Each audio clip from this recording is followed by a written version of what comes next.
కొయ్యూరులో ఘనంగా ప్రపంచ ఆదివాసీ దినోత్సవ వేడుకలు. అల్లూరి సీతారామరాజు జిల్లా కొయ్యూరు మండల కేంద్రంలో ప్రపంచ ఆదివాసీ దినోత్సవ వేడుకలు ఘనంగా జరిగాయి. ఆదివాసీ సంఘాల నాయకులు, మహిళలు, యువత, విద్యార్థులు పెద్ద సంఖ్యలో పాల్గొన్నారు.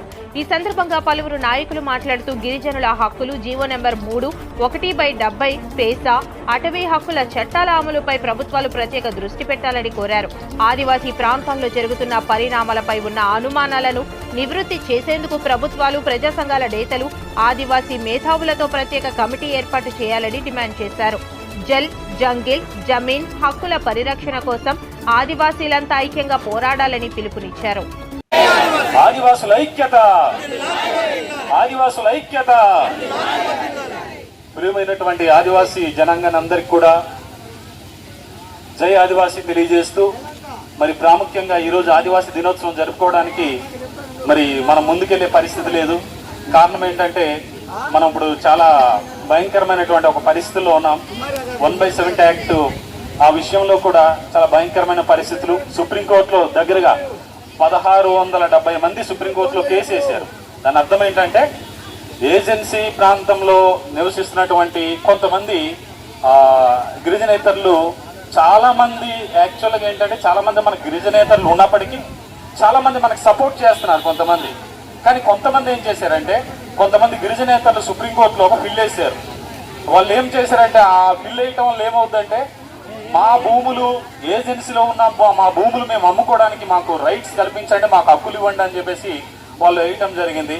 దానికి అడ్వకేట్స్గా ఉండేది కూడా, దానికి సపోర్ట్ చేసేది కూడా ఏపీ, తెలంగాణ నుంచి లాయర్ సపోర్ట్ చేస్తున్నారంటే దీని వెనకాల ఎలాంటి పరిణామాలు ఉన్నాయి మనం జ్ఞాపకం చేసుకోవాలి. కాబట్టి దయచేసి నేను చెప్పేది ఏంటంటే, మనం అందరం కూడా ఒక యూనిట్గా, ఒకటి సంఘటితంగా ఉండాలి.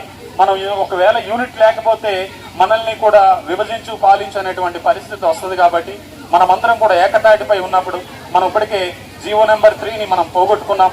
ఆ జీవో నెంబర్ 3ని తీసుకురావడానికి గౌరవనీయ ముఖ్యమంత్రి చంద్రబాబు నాయుడు గారికి ఈరోజు ఆదివాసీ దినోత్సవ సందర్భంగా మరి మేము విన్నవించుకునే విషయం ఏంటంటే, జీవో నెంబర్ 3కి ప్రత్యామ్నాయంగా మీరు ఖచ్చితంగా 100% రిజర్వేషన్ ఇక్కడ ట్రైబల్స్ కు స్థానికులకే ఇవ్వాలని ఈరోజు మేము గౌరవ ముఖ్యమంత్రి చంద్రబాబు నాయుడు గారిని ఈరోజు మేము కోరుతా ఉన్నాం.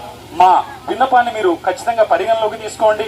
అలాగే ఖచ్చితంగా మీరు ట్రైబల్ అడ్వైజర్ కమిటీలో ఒక తీర్మానం చేసి గిరిజనులకు 100% రిజర్వేషన్ ఇచ్చి ఇక్కడ ఉన్నటువంటి స్థానిక మరి ఎవరైతే ఉన్నత చదువులు చదువుకున్నారో వారికి ఉద్యోగాలు ఇచ్చి వారందరికీ కూడా ఒక దారి చూపించవలసిందిగా ఈరోజు రాష్ట్ర ప్రభుత్వానికి మరి ఈరోజు మరి కోరుతా ఉన్నాం. అంత మాత్రమే కాకుండా ఈరోజు ఈ 170 చట్టం పోతే ఎంత భయంకరమో మనకి ఇంకా తెలియదు. చాలా మంది దీనికోసం తెలియదు. అది కనుక పోతే 170 యాక్ట్ వన్స్ ఒక్కసారి టచ్ చేస్తే ఈరోజు మనం ఇక్కడ ఉండే పరిస్థితి ఉండదు. కాబట్టి మనం అందరం కూడా కలిసికట్టుగా పోరాడి సంఘటితంగా అందరూ కూడా మనం ఆదివాసులం ఇంకా రిమైనింగ్ ఏది కూడా మనం ఆలోచించకూడదు. మనం మన హక్కులను సాధించుకోవడానికి శాంతియుతమైనటువంటి నిరసన, ఎక్కడ కూడా మనం ఎటువంటి డిస్టర్బెన్స్ కలిగించకుండా శాంతియుతంగా మనం ప్రభుత్వానికి విన్నవించినప్పుడు ఖచ్చితంగా మనం ఏదైతే మనం లాస్ అవుతున్నామో దాన్ని పొందుకునేదానికి మనం శాంతియుత నిరసన చేసి మనం ఇది చేయాలని కోరుతున్నాను.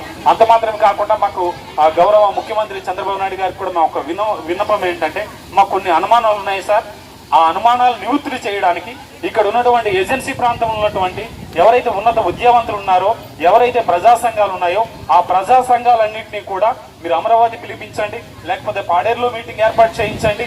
వారందరూ కూడా అనుమానాలు నివృత్తి చేయాల్సిన అవసరం ఉంది. ఎందుకంటే ఇప్పుడు హైడ్రో పవర్ ప్రాజెక్ట్ అంటున్నారు, బాక్సైట్ అంటున్నారు, లేటరైట్ అంటున్నారు.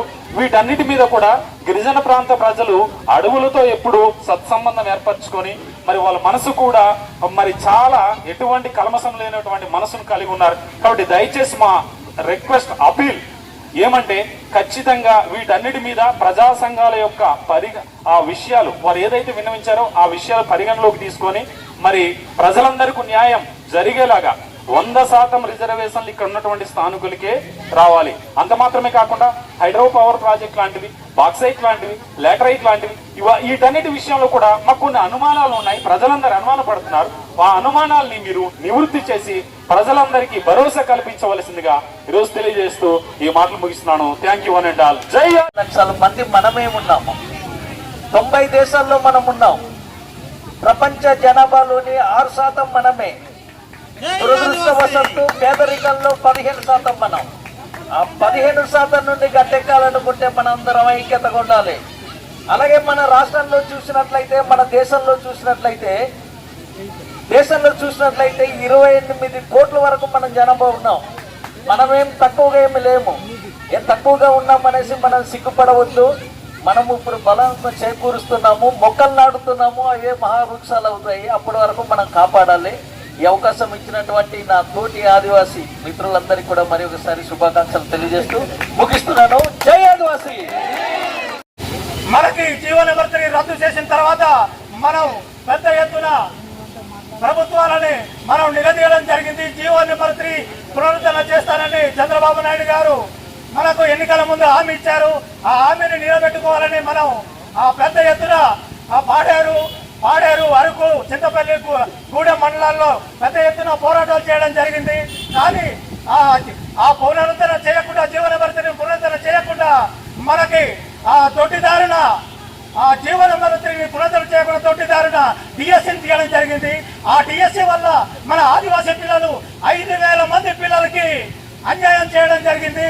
కానీ ఇప్పటికైనా సరే, ఇప్పుడు కూడా మన ఉద్యమాలు పోరాటాలకు ప్రభుత్వం కొద్దిగా దిగొచ్చి మన అమరావతిలో మన జేఏసీ నాయకులని, అలాగే ఉద్యోగ సంఘ నాయకుల్ని అమరావతి పిలిచి అమరావతిలో మనకు హామీ ఇవ్వడం జరిగింది. హామీలు ఇస్తే సరిపోదు. ఆ హామీలు ఇచ్చి ఆ ప్రత్యామ్నాయ జీవోని తీసుకొచ్చి ఆ జీవోని కంపల్సరిగా చట్టసభలో పెట్టి దాన్ని చట్టం చేయవలసిందే అని మనం చట్టం చేసే వరకు మనం పోరాటం చేయాలనేది మన యొక్క ఉద్యమం ఆగకూడదనేది నా ఒక అభిప్రాయం. కనుక అందరూ ఈ ఉద్యమానికి కలిసి రావాలని నేను ఒక పిలుపునిస్తున్నాను. అలాగే ఈ ప్రపంచ ఆదివాసీ దినోత్సవం సందర్భంగా మన గొట్టడి మాధవ్ గారు, గొట్టడి మహేష్ గారు మాట్లాడవలసిందిగా కోరుతున్నాను.